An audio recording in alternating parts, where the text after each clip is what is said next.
Assalamualaikum warahmatullahi wabarakatuh. Jumpa lagi di pembelajaran TIK kelas 6.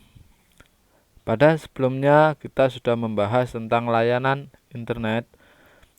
Nah, hari ini kita akan melanjutkan. Bab-babnya apa aja di materi yang ada di bab 3 ini? Materi yang ada di bab 3 ini, yang pertama layanan internet, kedua kode rahasia, ketiga bilangan biner dan pemrograman atau bahasa pemrograman. Kemarin kita sudah bahas mengenai layanan di internet. Hari ini kita akan tambahkan dua materi pokok lagi di bab ini, yaitu kode rahasia dan bilangan biner. Mengingat kembali materi pada pertemuan sebelumnya, yaitu tentang layanan di internet, yang sudah kita bahas layanan apa saja? Ada email atau electronic mail atau surat elektronik, ada e-learning yaitu electronic learning atau pembelajaran dari elektronik, kemudian browsing, download, upload, e-commerce, toko online, e-government, chatting, searching, e-banking, blogging. Nah, itu semua itu sudah kita bahas secara detail di pertemuan kita sebelumnya. Nah, saking banyaknya layanan internet ini, maka kita dalam penggunaannya ya harus berhati-hati, tidak asal. Masih ingat pada saat semester 1 kemarin kita sudah membahas tentang ancaman-ancaman secara online yang itu bisa berakibat baik pada seseorang ataupun pada perangkat. Nah, oleh karena itu ada etikanya ketika kita menggunakan layanan di internet atau ada hal-hal yang perlu diperhatikan. Kita tahu bahwa etika itu merupakan tata cara dalam bermasyarakat untuk menjaga hubungan baik antar kita semuanya, ya. Jadi supaya tidak terjadi kekacauan atau ya saling menjagalah gitu ya. Nah, di dalam berinternet kita juga harus menggunakan bahasa yang santun dan benar saat berkomunikasi. Salah satu layanan internet yang bisa kita pakai komunikasi kemarin adalah chatting, kemudian blogging, kemudian e-learning, e-government, itu kan termasuk dalam layanan untuk berkomunikasi. Maka tata bahasa yang kita sisipkan atau yang kita gunakan dalam layanan apapun itu, ya sebaiknya yang santun dan yang benar, tidak terlalu provokatif atau menjelek-jelekkan satu pihak gitu. Kemudian berhati-hati saat menggunakan peramban web atau media sosial. Kemarin di semester 1 sudah saya bahas. Kenapa kita harus berhati-hati dalam menggunakan peramban web atau media sosial? Yaitu banyak sekali ancaman-ancaman pada saat kita menggunakan layanan internet. Baik ancaman secara psikologis ketika itu ada cyberbullying atau ancaman-ancaman terhadap perangkat ketika di situ ada malware atau ancaman-ancaman terhadap data-data pribadi kita, baik itu data bank, data personal. Nah, itu ketika ada phishing, ada spyware, nah, kayak gitu ya. Nah, berikutnya berbagi informasi yang baik dan bermanfaat. Salah satu contoh berbagi informasi yang baik dan bermanfaat ya video ini. Kita membagikan pelajaran-pelajaran dan insya Allah bermanfaat, menambah pengetahuan kita, menambah wawasan kita. Kalau anak-anak misalnya ingin membagikan menggunakan blog misalnya, blogging. Nah, anak-anak ya tulis saja.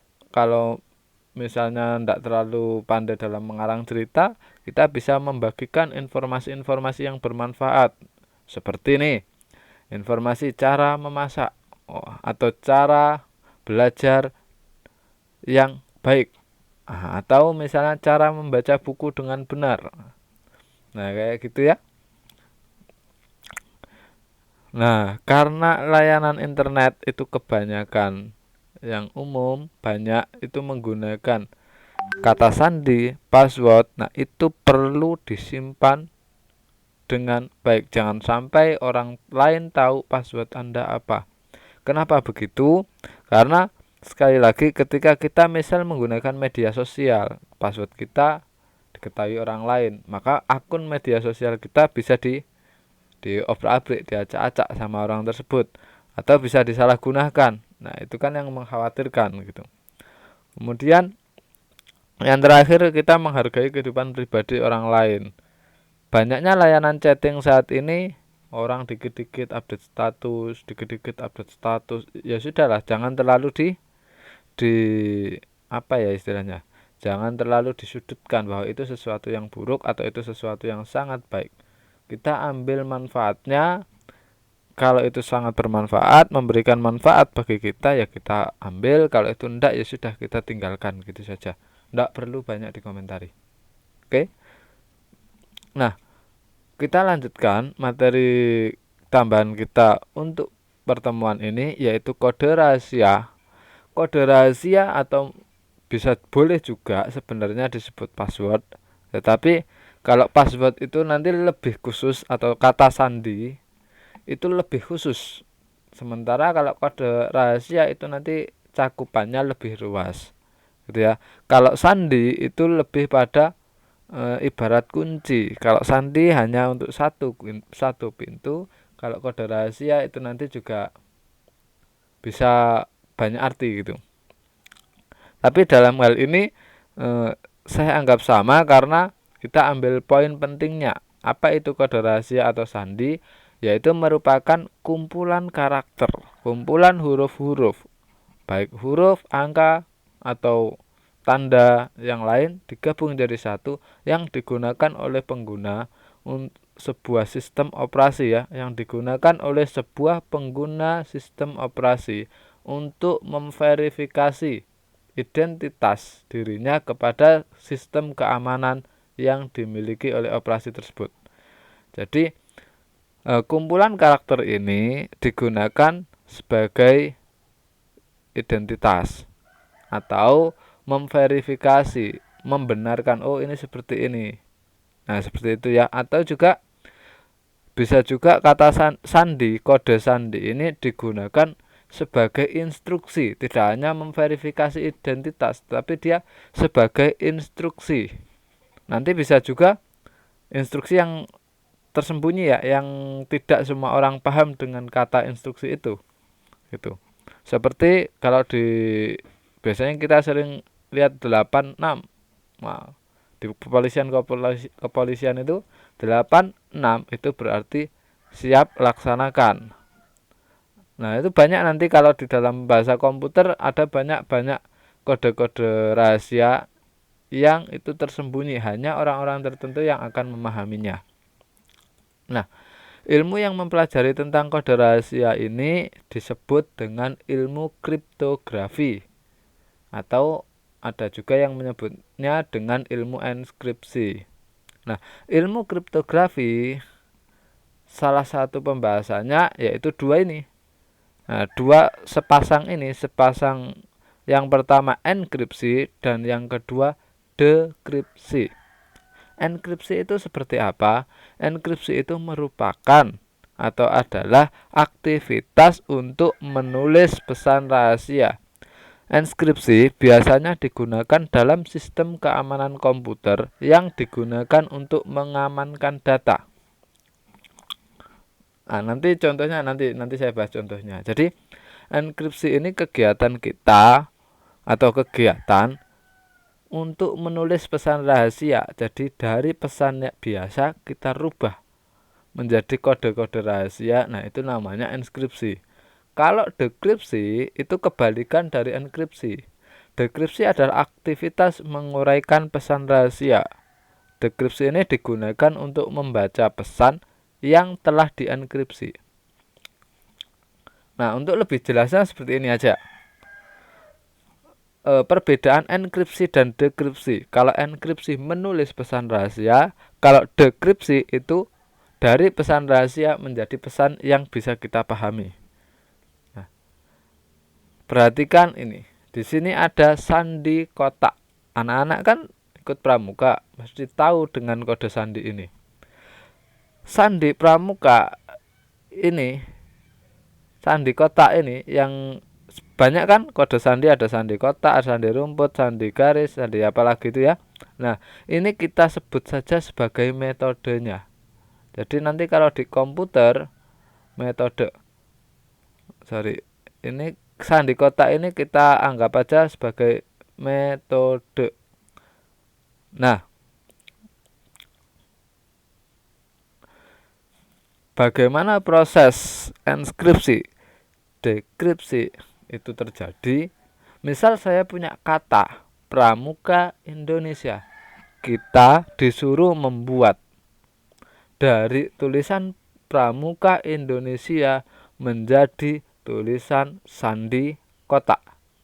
Nah, proses menulis dari bahasa yang kita pahami yaitu ini Pramuka Indonesia menjadi kotak-kotak nggak jelas ini disebut dengan enkripsi. Merubah dari yang ini, dari bahasa kita sehari-hari menjadi bahasa, boleh bahasa simbol, boleh juga bahasa khusus yang hanya beberapa orang saja yang tahu. Gitu ya. Kemudian, nah kalau dekripsi itu merubah dari bahasa simbol ini kode rahasianya itu yang ini ya, kode rahasia yang hanya orang-orang tertentu yang tahu.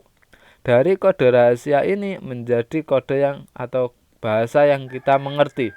Itu namanya dekripsi. Gitu ya.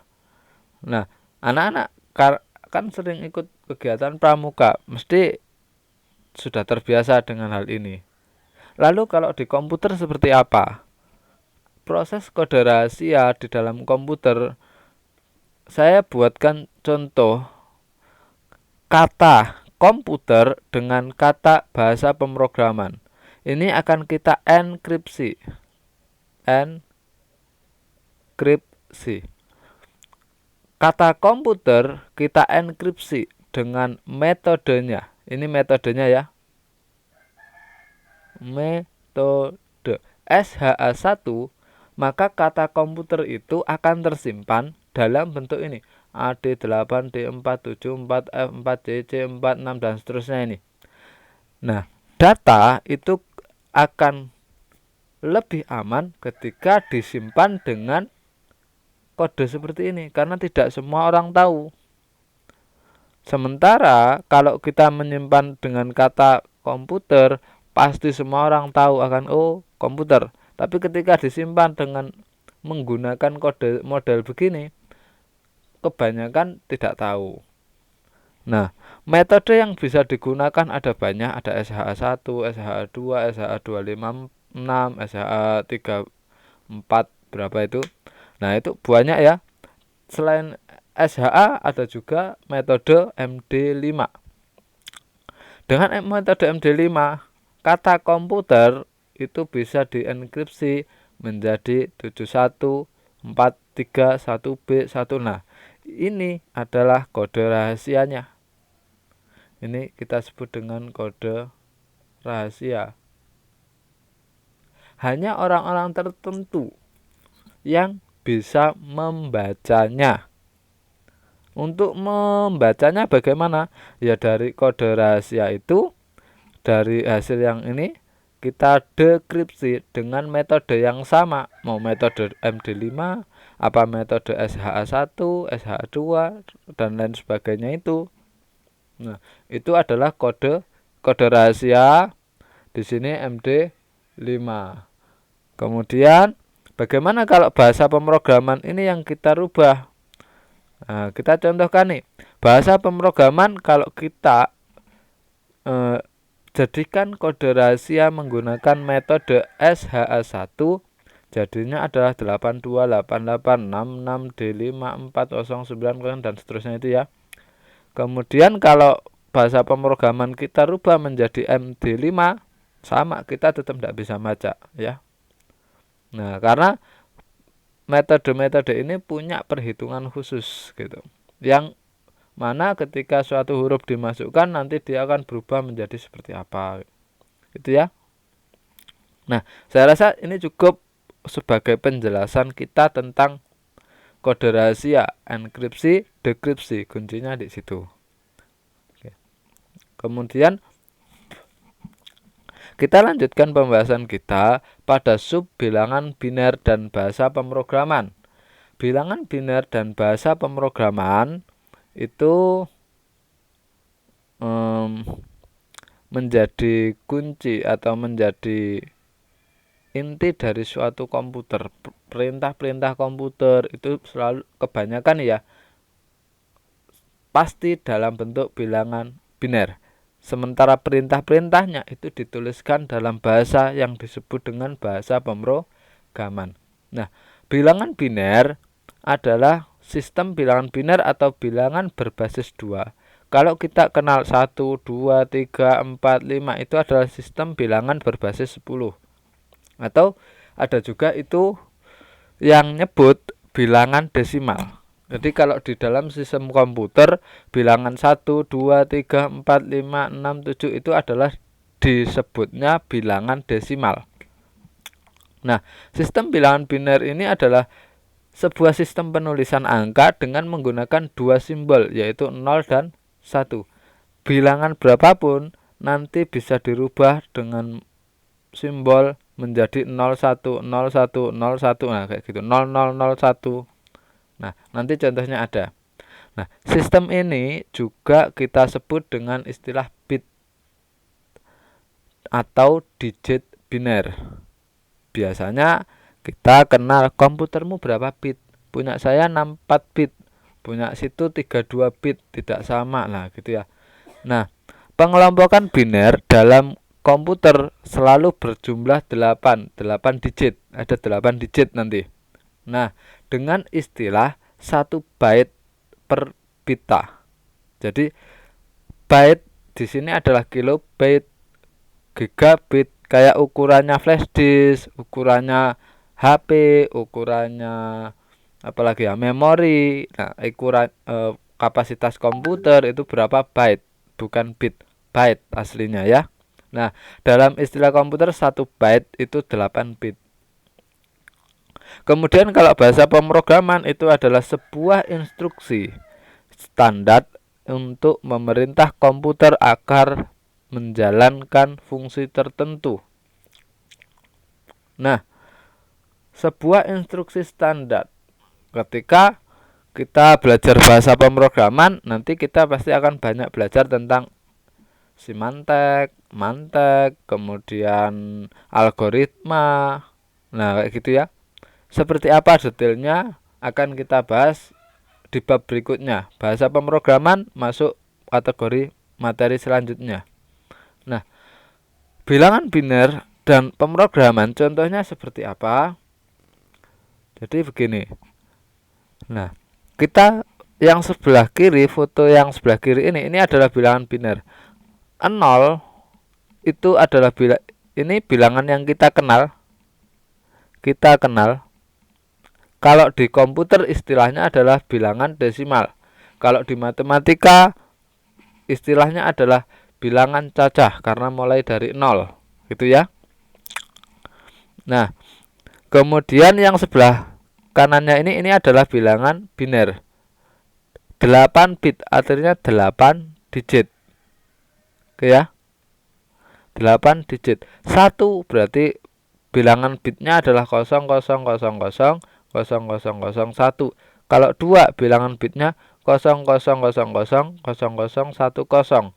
Kalau 3 0000 4, 5, 6, 7, 8, 9 dan seterusnya. Di dalam komputer kita sebenarnya nggak cuma bilangan biner, ada bilangan biner, ada bilangan heksa apa lupa saya namanya. Ada 4 kategori bilangan. Nah, tetapi semua itu nanti mengerucut atau mengacunya pada acuan bilangan biner. Sementara kalau pada bahasa pemrograman itu adalah ini perintah. Dia bahasa sekumpulan instruksi standar. Jadi untuk menampilkan suatu program di dalam komputer maka diperlukan suatu perintah print, diperlukan nanti suatu perintah delete, insert, nah kayak gitu. Cuma di sini ini namanya code. Jadi tempat kita menulis kode, di sini nanti outputnya gitu. Nah, banyak sekali manfaatnya ketika kita mempelajari pemrograman. Nah, salah satu manfaat atau di antara manfaat-manfaat belajar pemrograman yaitu kita dapat membuat aplikasi atau program yang memberikan manfaat bagi banyak orang. Jadi kita bisa membuat suatu program yang memberi manfaat bagi banyak orang. Ada tidak program yang tidak memberi manfaat? Ada. Contoh program yang tidak memberikan manfaat ya virus. Ketika kita membuat sebuah virus untuk komputer, nah itu kan merusak, bukan membawa manfaat tapi malah merusak. Itu juga dari bahasa pemrograman. Nah, contoh-contoh aplikasi yang bisa dibuat atau yang mungkin kita semua kenal, yaitu ada aplikasi transportasi seperti Grab, Gojek, Gokar, banyak ya. Aplikasi edukasi, berarti aplikasi pendidikan secara online. Ada apa? Ya, apa lupa saya namanya. Ada aplikasi toko online, ini banyak. Ada aplikasi pembayaran, pembayaran bisa lewat bank, bisa lewat apa lagi ya? Ada bank yang mesti bank, OVO kayak gitu kan, pembayaran. Aplikasi pendataan berarti pendataan jumlah penduduk. Nah, itu diaplikasikan dalam sebuah website misalnya. Atau pendataan siswa-siswa yang ada di sekolah diaplikasikan, dibuatkan aplikasi dalam bentuk pendataan sekolah, pembayaran SPP lah kayak gitu. Banyak program yang bisa kita gunakan untuk belajar bahasa pemrograman. Ada Scratch, ada Java, ada C++, kemudian ada Ruby, ada Python, ada Visual Basic, dan banyak lain yang sebagainya ya. Banyak sekali bahasa pemrograman yang bisa kita buat untuk belajar. Bergantung pada target dan tujuan yang ingin kita capai apa. Nah, saya rasa itu cukup untuk perjumpaan kita kali ini. Hari ini tugasnya anak-anak mengerjakan buku paket uji kompetensi bab 3. Sama nanti ada satu tugas tambahan dari saya yang mana itu nanti dikumpulkan sebagai nilai tugas. Saya rasa itu untuk jumpa kita kali ini. Semoga walaupun sedikit tapi bisa memberi manfaat untuk kita bersama. Jangan lupa untuk like, share, dan subscribe channelnya Ustadz. Terima kasih. Wassalamualaikum warahmatullahi wabarakatuh.